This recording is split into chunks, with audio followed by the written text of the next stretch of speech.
it's not though. That's cool. We can do the camera. Because I remember you said you were going to edit up the funny part and put it out. The what part? The funny part. I see you shaved your beard down. Yeah, I said you cut your beard down. He was like, hey, last time he was like, you got your beard? I was like, nah. So why you cut it down? Nah, man, I can't let it grow out like everybody else. Why? It's like that, you know. You had this shit with that? Nah, I can't do that. Huh? What's going on? Nah, I can't Huh? do that. You know, Let's take this in. You see that other video I made? Can you see this? Yeah, but I don't care. Yeah, I sent it to you. I mean, no, you gotta send that to, Somebody came out today was like, that's you gotta send that to, Hillary. it's cool. You send that to Hillary? Yeah, I said this was with And Kenyatta move over to his left a little bit, Kenyatta. Too close together. Also, if y'all could, sometimes, You said what? who's out there? Is it on? Is people on there? Live, yeah, this one. Anybody I know on there? Gucci, Kenyatta, getting his What's questions. happening? What's Getting his happening? questions together. Getting the questions. Hey, you said I used to ask you You gonna questions. use I'll your ask you phone, questions Kenyatta? before. Why your thumb's going crazy like this? Yeah. What's going on? I'm trying to get that. I don't know. What's going on right now? Oh, you still got the plastic on there? Yeah, I got that. I got to. The crispy galaxy. Me, so I didn't drop my phone. Why didn't you get a new iPhone? iPhone. Nah. He doesn't do that. He likes the galaxy. Nah, the Galaxy is the. He doesn't like his phone to link up with his computer. He likes, Hey, I don't want to say nothing. they don't make a galaxy computer. Oh, you got the honor up a little. Yeah. Camera's It's on the rolling. X, on the Ready X. for you guys. It's on the X. Yeah, this the honor. So where can they get that? This right here. Well, this is like all leather. Kill Spencer made this. If y'all go to his Instagram, y'all see that he does a lot of tasteful things, high end. So we're gonna do a collab with Kill Spencer, and you'll be able to purchase it. But it definitely, because it's leather and the way it's quite, it's gonna cost $2. So like basically all the honor of stuff that Kanye designed that I put on Poppington, those are the Made in America blanks, with a certain kind of cut, and the price reflects it. You know what I mean? Yeah. But then we'll also make it at another price point. Where maybe we won't make it in America, and then at some point that'll be available in retail stores like DTLR and stuff like that. Yeah, I see like the movies doing well, like all the screenings and people, speaking on the movie and stuff. Like, how do you feel about that now? Like, as far as what you been working so hard on the film to finally put it out, how do you feel about that? Well, at the end of the day, it's proof of concept. I told y'all I'm going to do it independently. I know no one's going to hire me to direct. And if you really believe in yourself, you got to bet it all on yourself. So when you make an announcement like that on the radio and everyone listens, then you have to walk it like you talk it. You have to do it.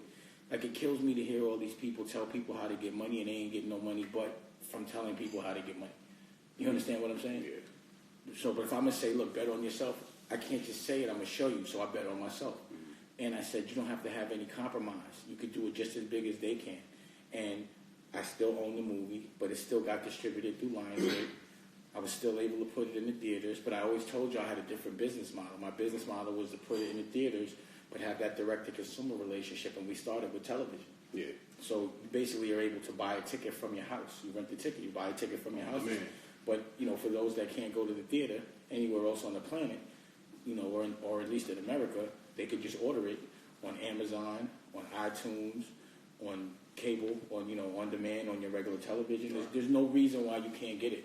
What about DVDs? You think about Yeah, it? we're going to come out with the DVDs. See, this was a test drive. Like, I put it through Lionsgate because I wanted to see if I really needed it. But what I learned is I think I could do everything on my own. But again, it feels good to be able to say I'm going to do something, go through it. You saw me. It took me 3 years to get it right. I never compromised. I went through 6 different editors, and I still ended up having to do it myself with my man Winton. Pause. And we were able. We did everything. I had to write the script, direct it, produce it, get it distributed, do all the business. So you can do everything for your art. You could put your own money up and be the artist. I did it. Right. So now I can really say it. And again, you watched it on television. You saw the how it was received. It still had the theaters, and it came out the same week as Black Panther, and our theaters were sold out just like theirs. And it felt good to see a black movie like Panther do so well, even though it was funded by people that aren't black. But it also felt good to make a movie about black people and be able to put it out, or have it be made by black people and then put out by black people, like a movie about us, made by us, distributed by us, even promoted, like even down to television.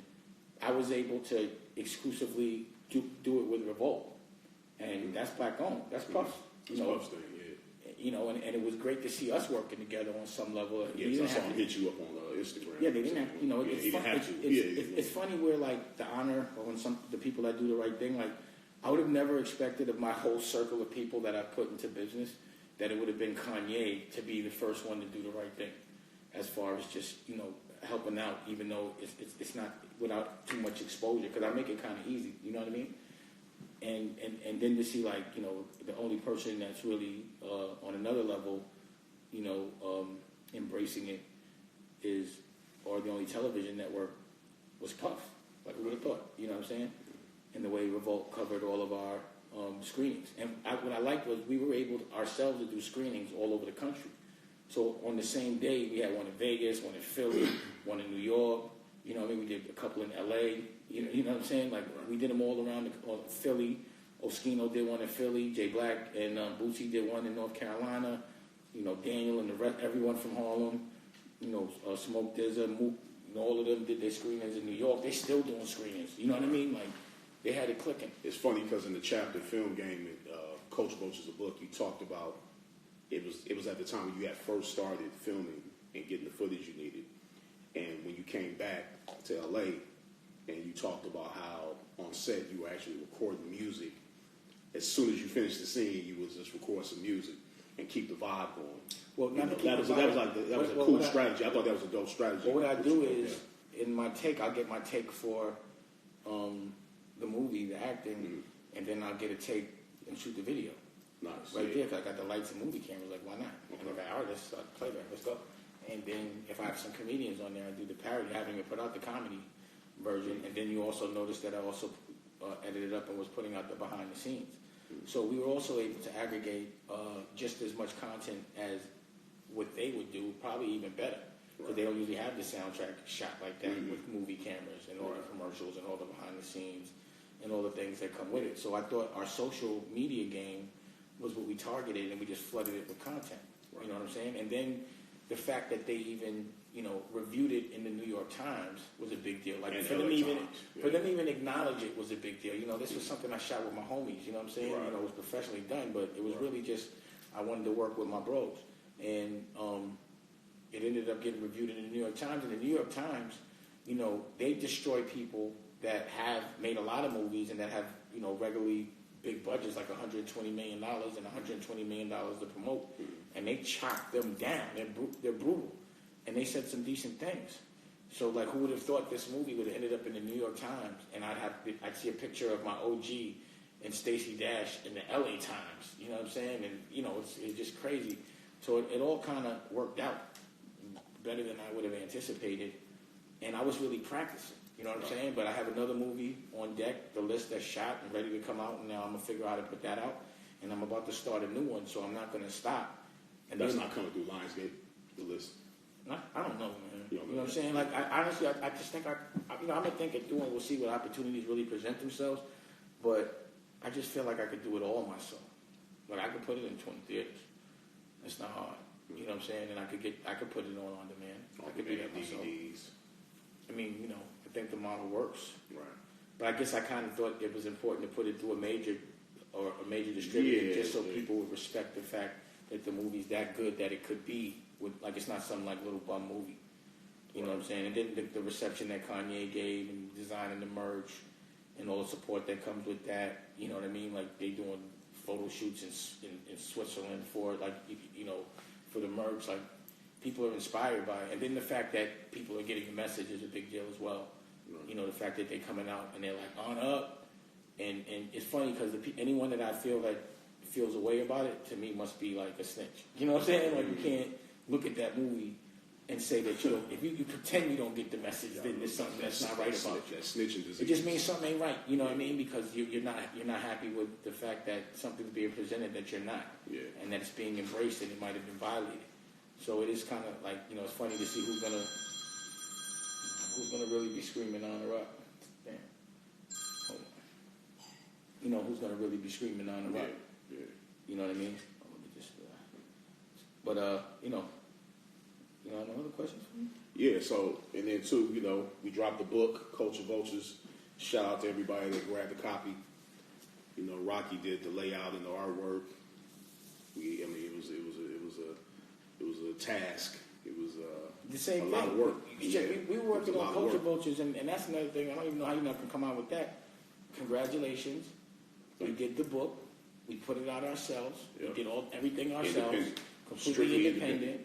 Didn't even come outside. And that's another thing is, you know, usually my business model is to promote, go outside. You know how I used to do.